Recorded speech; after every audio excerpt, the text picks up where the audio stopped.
Halo semuanya, kembali lagi bersama saya sendiri Muhammad Nawawi Muda Sembiring yang akan membawakan acara pada hari ini.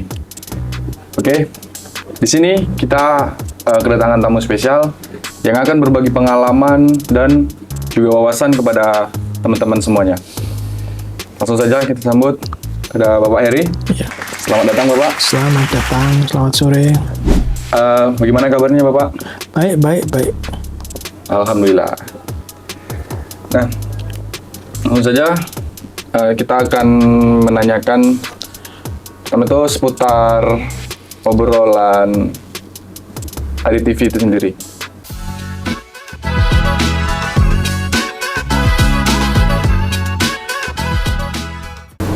Oh, senang sekali bisa ngobrol dengan Bapak di sini. Sama. Terima kasih atas kehadirannya. Sama-sama. Nah, mungkin untuk membuka obrolan kita pada pagi hari ini, bisa Bapak ceritakan mengenai ADTV itu sendiri, Pak? Bagaimana? Iya, ADTV itu TV yang berlokasi, dulu studionya ada di Tajem. Terus kemudian kita pindah ke Amikom. Sejak tahun ini, 2025 kita pindah ke Amikom. Di gedung 2 Amikom udah diakuisisi sama Amikom sehingga bisa pindah ke Amikom. Nah, kita baru siaran soft launching 1 bulan yang lalu waktu bulan puasa. Gitu, Pak. Ya. Kalau boleh nih, boleh nggak Bapak memberitahu tanggung jawab Bapak sendiri di ADTV? Nah, tanggung jawab saya di ADTV itu saya PIC akuisisi karena dari pemilik lama ke pemilik baru. Pemilik lama yaitu Yayasan Budi Mulia, ke pemilik baru dalam hal ini Amikom Yogyakarta dan Amikom Purwokerto. Di sini pemiliknya. Nah, kita proses akuisisi mulai dari legalitas, kemudian izin siaran, kemudian perpindahan aset, kemudian persiapan siaran sampai siaran bisa diterima di rumah masing-masing di area Yogyakarta. Khususnya di area Yogyakarta gitu. Baik sekali. Kemudian mungkin nih Bapak bisa menceritakan terlebih dahulu mengenai tadi udah sih mengenai latar belakang terbentuknya ADTV itu sendiri. Apa mungkin sama dari proses perpindahan dari ADTV lama ke ADTV yang baru ya, terutama di Amikom ini sendiri ya Pak. Kalau mengenai latar belakangnya apakah sama itu Pak? ADTV yang lama sudah tidak aktif siaran selama 6 bulan. Kemudian diakuisisi masuk ke dalam Amikom, otomatis kita harus membuat something new di situ, sesuatu yang baru. Istilahnya kita repackaging untuk ADTV yang baru untuk siap siar. Nah, kalau ADTV yang baru itu kita lebih ke TV budaya dan pendidikan. Apalagi kita ada di lingkungan pendidikan, sehingga kita memang menetapkan positioning di TV pendidikan dan budaya gitu. Keren sekali ADTV ya teman-teman. Jangan lupa nonton ADTV karena sangat bagus. Jadi untuk tema yang akan kita bawakan hari ini yaitu tentang teknologi informasi dan komunikasi, Pak. Pertanyaannya di sini itu yang kita semua tahu bahwasanya teknologi informasi dan komunikasi sangat penting tentunya ya kan Pak. Ya. Apalagi di dunia media seperti ADTV ini sendiri. Boleh nggak Bapak jelaskan bagaimana ADTV memanfaatkan teknologi informasi dan komunikasi dalam proses operasionalnya gitu Pak? Jadi kalau ADTV yang baru ini kan kita coba kemas berbeda dengan ADTV yang lama, baik itu kontennya maupun teknologinya. Jadi kalau kita bicara kontennya, ADTV yang baru ini akan lebih ke segmentasi remaja, SMK, SMA pendidikan, dan juga orang tua, Ya. tapi lebih ke informasi-informasi pendidikan dan juga informasi budaya yang menyangkut lebih ke anak muda gitu. Kemudian kalau secara teknologi siaran, kalau TV-TV konvensional biasanya dia menggunakan pemancar point to point gitu kan. Jadi dari sini ada pemancar, kemudian ditembakkan ke pemancar yang punya jaringan yang lebih kuat, kemudian dipancarkan ke TV masing-masing warga atau masyarakat gitu kan. Kalau kita mungkin agak sedikit berbeda, kita lebih banyak menggunakan internet atau kita lebih banyak menggunakan software seperti OBS, operating broadcast software. Terus kita lebih banyak manfaatkan internet di situ. Jadi agak sedikit berbeda. Jadi kita uploadnya acara itu bisa pakai internet, tidak harus pakai frekuensi gitu loh. Gitu. Menarik sekali sih, teman-teman. Kemudian kalau dari saya itu gini, Pak. Jadi teknologi saat ini bukan hanya sebagai alat gitu ya kan, Pak. Tetapi juga strategi dalam untuk beradaptasi. Nah, bicara soal perkembangan, ada inovasi terbaru apa yang sedang dikembangkan atau sekiranya direncanakan di ADTV dalam bidang teknologi? Karena untuk saat ini gitu kan, Pak, media digital atau media sosial itu semakin berkembang pesat gitu, Pak. Jadi masyarakat perlahan akan mungkin saja melupakan TV konvensional ini sendiri. Walaupun ADTV sendiri udah berkembang dan mengikuti inovasi teknologi terbaru. Itu bagaimana, Pak, kira-kira? Jadi begini, kita mungkin akan agak berbeda atau ADTV agak berbeda dengan TV konvensional yang lain karena kita akan menggunakan secara optimal juga medsos seperti TikTok, kemudian YouTube, kemudian Instagram, tiga platform yang akan kita pakai. Nah, TV lain mungkin belum pakai itu. Terus yang kedua, kita untuk portal beritanya kita tidak akan ada portal hard news di dalam ADTV. Tapi kita tetap punya portal berita di medsos yang nanti akan dikelola oleh pihak ketiga di situ. Jadi kita ada kerjasama di situ. Kita kerjasama mengelola portal hard news atas nama ADTV. Tapi kita berbagi iklan saja. Tapi kita tidak menyiapkan kontennya full dari luar gitu. Tapi di dalam ADTV sendiri ada news tapi bentuknya feature sama dokumenter gitu. Jadi kita siaran konvensional tetap, tapi siaran kita juga ada di platform media sosial gitu. Mengulas mengenai apa tadi, Pak, konvensional dan digital. Apakah ada perbedaan untuk dari segi konten gitu, Pak? Di TV beda, di media sosial dari beberapa media sosial itu berbeda-beda atau sama gitu, Pak? Tentu berbeda dari sisi durasi. Kalau dari segi kontennya sama, hanya durasinya kita akan menyesuaikan. Mungkin yang di TV konvensional misalnya 30 menit atau 24 menit biasanya kalau di TV konvensional. Kemudian di media sosial nanti mungkin akan lebih sedikit karena kita dibatasi oleh durasi di tiap platform media sosialnya gitu.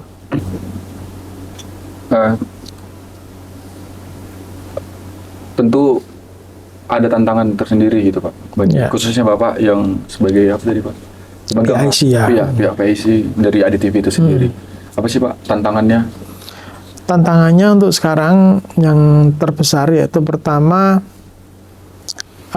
TV sendiri mulai kurang peminatnya, yaitu pemirsanya kurang karena orang beralih ke media sosial. Nah, tantangannya adalah bagaimana kita membuat TV dan media sosialnya itu punya relevansi yang bagus yang dibutuhkan oleh para pemirsa. Itu penting, itu sangat penting. Nah, caranya kita adalah tim kreatif kita banyak kita isi oleh kalangan-kalangan muda.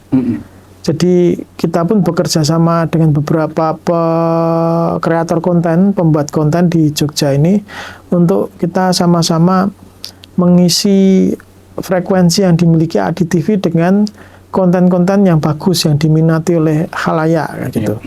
Yang kedua tantangannya adalah di teknologinya.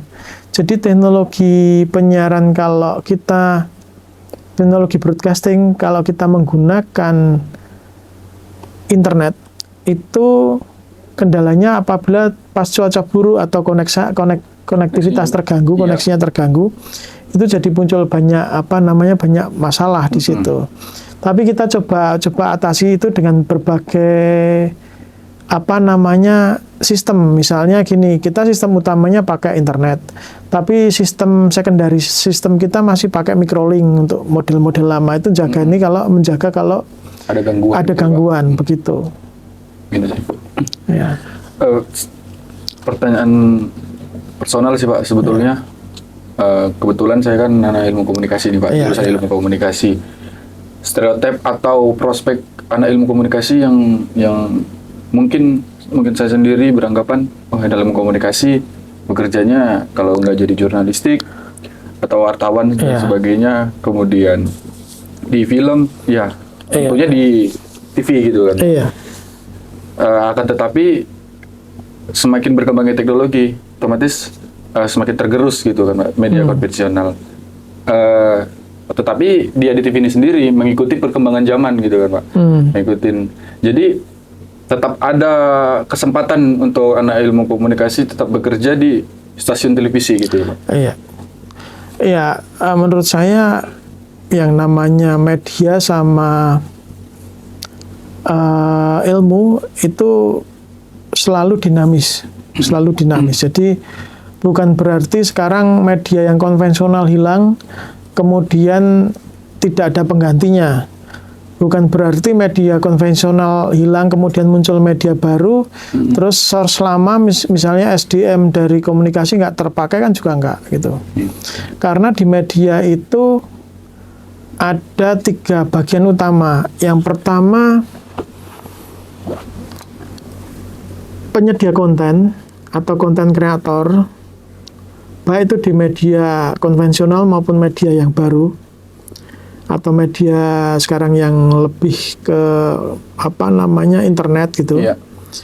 Yang kedua, ada teknologinya, teknologi yang lama maupun teknologi baru. Terus yang ketiga ada segmentasinya, segmentasi yang lama dan segmentasi yang baru. Dan semua itu sebenarnya hanya perubahan bentuk saja. Tapi basicnya kan tetap ilmu kan. Jadi ilmu di di kampus pun harus berkembang sesuai dengan apa yang dibutuhkan di dunia praksis atau dunia profesional. Sehingga tantangannya untuk kampus dan SDM komunikasi sekarang itu mereka harus bisa membaca perubahan media yang ada di dunia sekarang gitu. Misalnya sekarang kita muncul muncul TikTok, muncul YouTube channel dan sebagainya. Nah, bagaimana TikTok dan YouTube channel itu bisa punya relevansi yang kuat dengan media yang konvensional, atau media konvensional bagaimana bisa menyesuaikan dengan adanya TikTok dan adanya YouTube gitu. Coba teman-teman pikirkan apa yang nggak ada di TikTok sama apa yang nggak ada di YouTube. Nah, itu buatlah di TV. Begitulah mereka yang konten yang di YouTube, maupun konten kreator yang biasa berkreasi di YouTube maupun di TikTok, coba pelajari apa yang menarik dari media konvensional. Nah, itu nanti kita hubungkan. Sehingga itu akan bisa kita kemas secara menarik, supaya bisa menarik khalayak untuk menonton. Iya. Tapi itu kan Pak,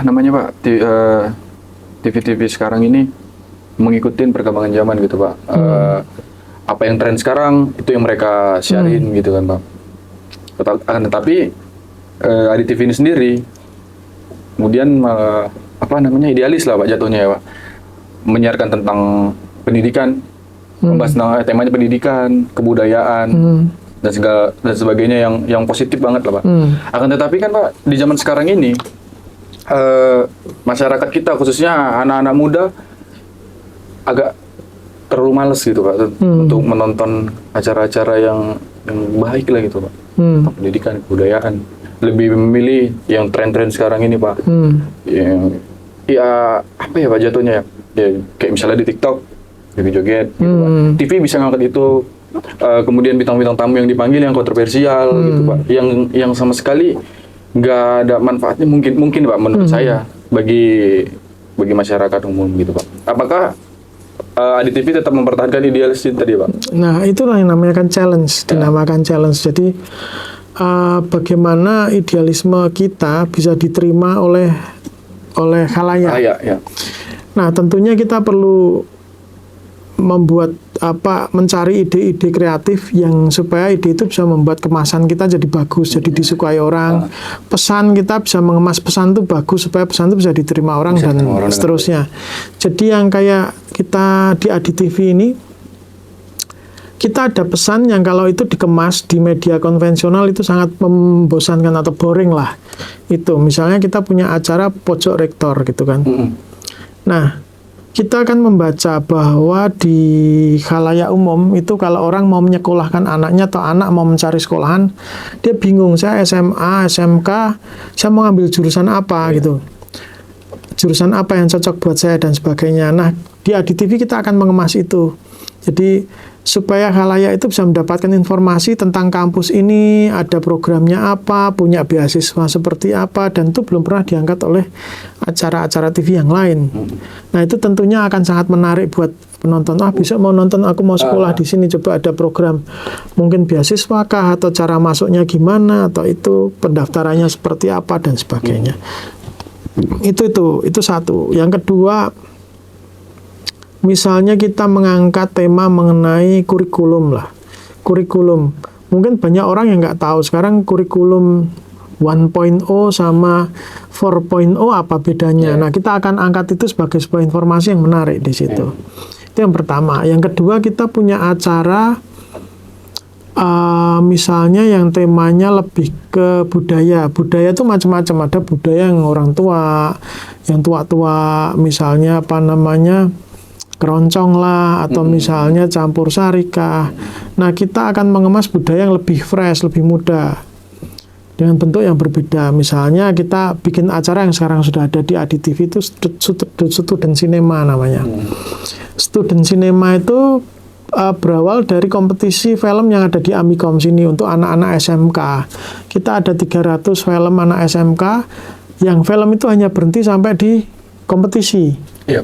Nah, supaya film itu bisa dilihat oleh khalayak ramai dan dilihat oleh kreatornya sendiri dan teman-temannya, maka film itu kita angkat ke layar TV, gitu.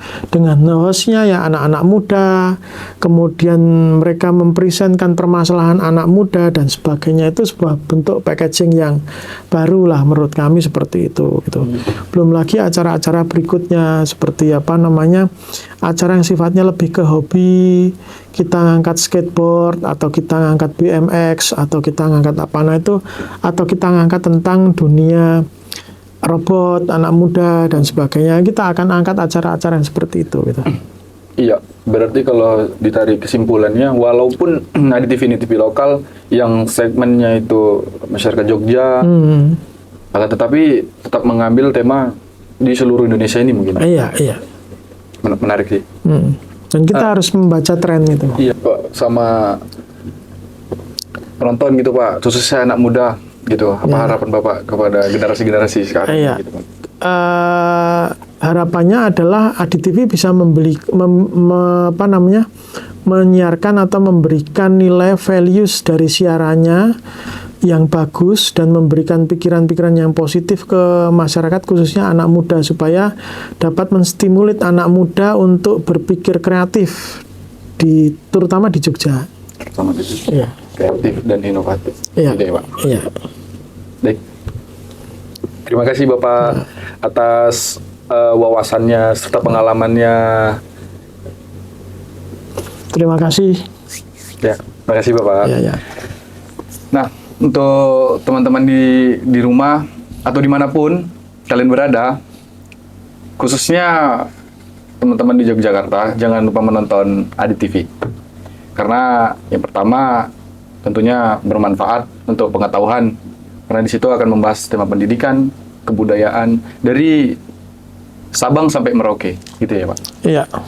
Oke, sebagai penutup, saya sudahi dengan wabillahi taufiq wal hidayah. Assalamualaikum warahmatullahi wabarakatuh.